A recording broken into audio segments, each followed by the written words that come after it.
Your PS4 just got a life extension. The PS5 just got even better, but you might want to wait to update it. How's it going, everyone? Welcome to PSReady, the channel all about PlayStation. I'm here in Michigan at my parents' house, but there was just so much PlayStation news this week, I had to jump on camera and do a quick video. So the first thing we have to talk about is this new interview with Hermen Hulst, because he revealed a lot about PlayStation's strategy going forward. First of all, the PS4 is here to stay. This was super disappointing to me to hear, just because, you know, we thought that God of War Ragnarok was going to be the last true PS4, PS5 cross-gen game, but they didn't want to commit on anything in the future, so we still don't know what's coming to PS4 in the future. Now, I'm hoping with games like Spider-Man 2, Wolverine, Ghost of Tsushima 2, all these other ones that we still haven't heard about, those all are going to be PS5 exclusives, but then with stuff like the live service games where they can introduce a battle pass and sell us cosmetics, that's the stuff that we'll see also come to PS4. Now, I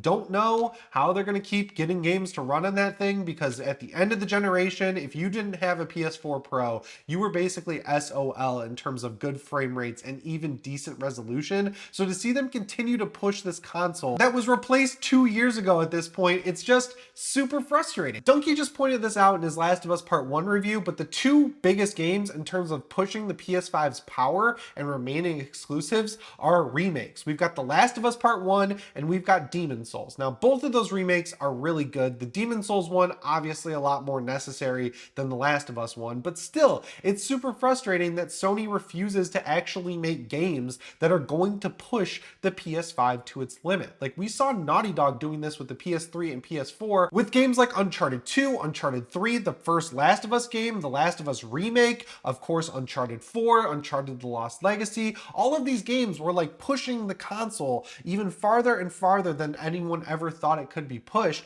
and to see none of these developers really doing that 2 years into the life cycle of this thing, it is getting a little old. Like, when Jim Ryan was saying it, it was one thing, because obviously the guy at the top of Sony is sitting there like, oh, duh, we're selling PS4 still? Yeah, I'm going to say we're not going to abandon the PS4 because I want people to still buy PS4s if they can't find a PS5. I didn't really care all that much when he was saying it, because it doesn't really even seem like he knows what's going on with all the game development studios. But then to hear the guy that does know what's going on with the game development studios, Hermen Hulst, the dude who was promoted from the CEO of Guerrilla Games or whatever he was to be the overseer of everything, to see someone in tune with what we want say that yes, we are going to continue making games for the PlayStation 4, it's super frustrating, man. You know, as a PS5 owner, at least I can know that the games that I'm going to get on this thing are going to run at 60 frames per second hard locked, because Sony actually likes to finish their games, and you know, they're PS4 games, right? They're games that need to run on the last generation, so those are going to be a lot easier to run on the PlayStation 5. I would guess that when Resident Evil 4, for example, comes out, that game's going to be 30 frames per second and 900p on the PlayStation 4, and we'll get a nice hard-locked 4K 60, or maybe 1440p upscaled 60, but still, it's probably going to look and run a lot better on the PlayStation 5 than the PlayStation 4. That is the silver lining there. And I'm sure next year with games like Dead Space Remake and Spider-Man 2, I mean, there's so many games coming out next year, that's when the PS5 will really come into its own, but still, it's frustrating to see that we're not going to move on from the PS4 just yet. And speaking of Sony talking about other consoles that aren't the PlayStation 5, we have to talk about PC and mobile, because in this same interview, Hermen Hulst was very clear that going forward, PlayStation is also going to be supporting mobile games and PC games. And obviously, I'm a lot more excited about one of those than the other, and that is mobile games. No, I'm just kidding. I'm really excited about the PC games, but even there, the news was slightly disappointing, because the way that Hermen Hulst laid it out is that PC games, PC ports of PlayStation games are going to take at least a year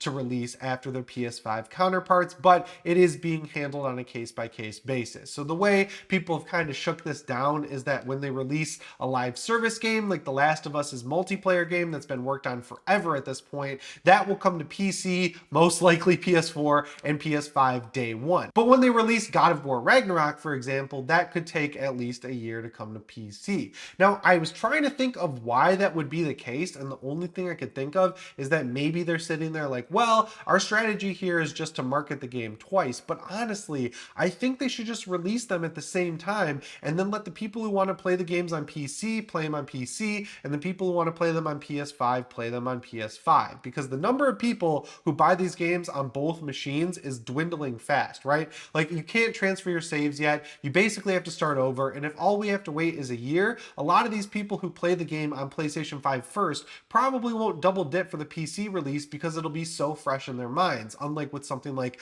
God of War, which took from 2018 to 2022 to make its way over to the PC. Either way, it's good to know that we are going to get these games on PC because I don't think it hurts Sony at all whatsoever. They're making 70% of the revenue there. They're making 100% on the PS5. Everyone gets to play the games they want to play where they want to play them. And for people who think this is going to make the PS5 less good or less valuable, that just couldn't be farther from the truth. What you can do on a PC obviously outclasses what you can do on a console. Games look and run better if you have the right hardware for it, but that comes at a very high cost. The PlayStation 5, if you can get one at retail, is $500, and it can do 1080p 60 at the minimum and 4K 30 with a bunch of others. That's great performance for a $500 machine, and we've seen how much cost cutting Sony had to do to get it to that price point. Whereas with the PC, you're going to be paying $1,400 for the graphics card alone if you want to get one of the newer 40 series cards, which is absolutely insane. So yeah, it's not going to hurt the PlayStation 5 as a console at all. Like, no one's going to do a mass exodus over to PC just because the pricing is so out of whack. PC players already generally have PCs that they like playing on and they don't want to buy another console. Console players already have a console and probably won't upgrade to a gaming PC anytime soon. And now we got to talk about mobile games. We knew this was coming. They bought Savage Studios, who said they were like making a live service mobile game for Sony, and we kind of also knew this was coming because we've seen big games like Dead by Daylight, Diablo Immortal, Apex Legends, and soon Rainbow Six Siege all coming over to mobile. And of course, Warzone is coming to mobile. So when you've got the biggest players in the industry making games for phones, everyone else is going to follow suit eventually, and now Sony is doing it. Obviously, the reason that they want to make mobile games in the first place is because you can make them free to play, you can throw in a bunch of battle passes, you can throw in cosmetics, you know, that bite-sized form of gameplay lends itself well to whales, so they want a piece of that money. It's not great. I'm not super excited about it. I was pretty stoked for Diablo Immortal to have a Blizzard quality Diablo game on the go because, you know, the Nintendo Switch version is feeling a little long in the tooth at this point of Diablo 3. I can't play Diablo 3 all that well on my Steam Deck, so it made sense to have Diablo Immortal on my phone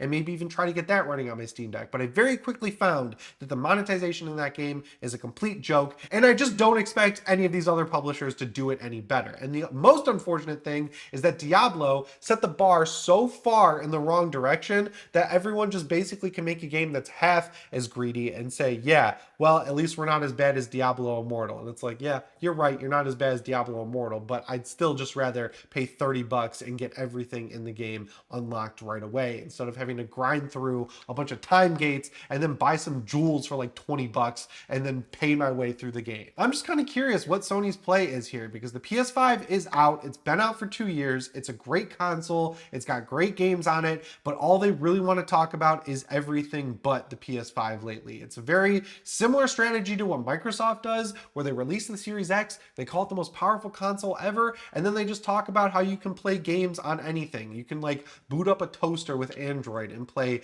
Xbox cloud streaming on there. That's what they seem to be wanting to focus on more than their actual amazing home console. Sony's not nearly as bad, but I hope they recalibrate sooner rather than later because I don't think people are going to keep defending them as hard as they have if they keep focusing so much on the casual player, because that's what made the PS4 what it is today. Hardcore games for hardcore gamers. But sticking with the PS5, I'm feeling pretty good about this next story because I predicted the last time we got a PS5 update that it was probably going to be about the time where we start getting security and performance improvement updates, which Sony likes to do towards the middle/end of a console's life cycle. Basically, when they've gotten through all the big marquee features that the console didn't launch with, they add in these security and performance improvement updates, basically whenever the thing gets hacked. And that's exactly what you'll have waiting for you on your PlayStation 5 next time you boot it up. If you haven't updated already, make sure you go into your settings and turn on automatic updates, because if you leave your PS5 in rest mode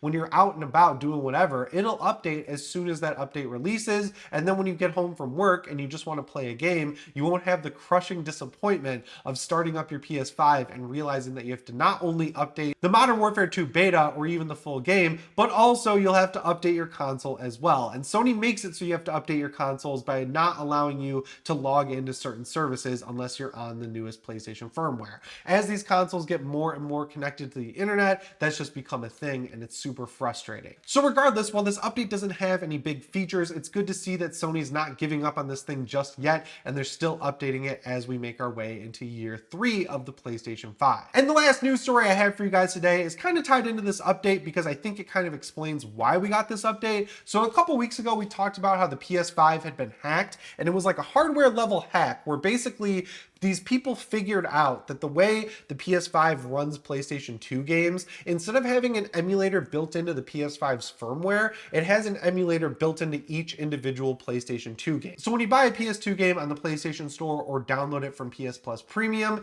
you're starting up an emulator that emulates the game from your PlayStation 5. So the emulator and the ROM are what you're actually buying. Now the issue for Sony is that that emulator gets special privileges on the PS5 to take more advantage of the hardware to get the games to run as perfectly as they can. And that's where the exploit was able to be figured out. So the timing's just a little too weird, right? Like the person who hacked the PS5 basically said, I let Sony know about this a long time ago. They didn't do anything about it. I'm releasing this info to the public. And then a couple weeks later, we hear from Sony that we've got a brand new security and performance improvements PS5 update. So I'm assuming they're figuring out some stopgap patch in the meantime while they try to see if they can update the hardware like Nintendo did when this happened to them with the Nintendo Switch. But unfortunately for them, the PS5 has already been jailbroken and we're not even 2 years into its life cycle. Thankfully though, this jailbreak only works about 30% of the time, and then when you jailbreak the console, you can't play any of your digital games, and I think it limits you from playing disc games as well, which is obviously a big reason why you probably don't want to jailbreak. But the other big reason is for people who want to pirate games. You can't do that yet with this new jailbreak for the PlayStation 5. So basically, you're just saying, I can unlock it, and I did, and then you can just go right back to the main firmware. I don't personally think this is ever going to be that big of an issue for Sony like it was with the PSP. Like, that thing was incredibly easy to hack. My friends and I did it back in the day, and once it was done, you could download any ISO for the PSP, and it would just work right there on the device. And a lot of those games didn't even have online connectivity, so you weren't limited at all. On the PlayStation 3, there was a jailbreak you could do about halfway through its life cycle that let you play pirated games, and I'm going to be honest with you guys, my friends and I did it with Dead Space Extraction, and it was cool for a night until we realized you can no longer log into the PlayStation Network, so you couldn't play any of your digital games or even some of your disc games there either. And then with the PS4, I don't know how jailbroken they got that thing, but obviously as time goes on with these bigger consoles, it gets less and less enticing to actually jailbreak them because you lose out on so many of the internet-based features. And also with the advent of Game Pass and PS Plus Premium and Extra, you're getting this library of games for a monthly fee. It takes a lot of the difficulty out of playing games, which is when we saw piracy go down with movies, right? Like when Netflix came out and every good movie was on Netflix, after just a couple weeks waiting, people were happy to do it and they stopped pirating movies for the most part. And then as things got spread out again, you had to have a bunch of different streaming services, I'm sure piracy ticked back up. And we're seeing the exact same thing with Xbox and PlayStation, where it's become so easy to just subscribe to these services and get the games for free every month that it's not really worth figuring out how to jailbreak your console and pirate these games. So yeah, it made me a little nervous that they jailbroke the thing this early, but I don't think we or Sony really have anything to worry about here, just because it doesn't seem like they've made much progress other than actually being able to jailbreak it. And the idea of it only working 30% of the time is definitely kind of scary.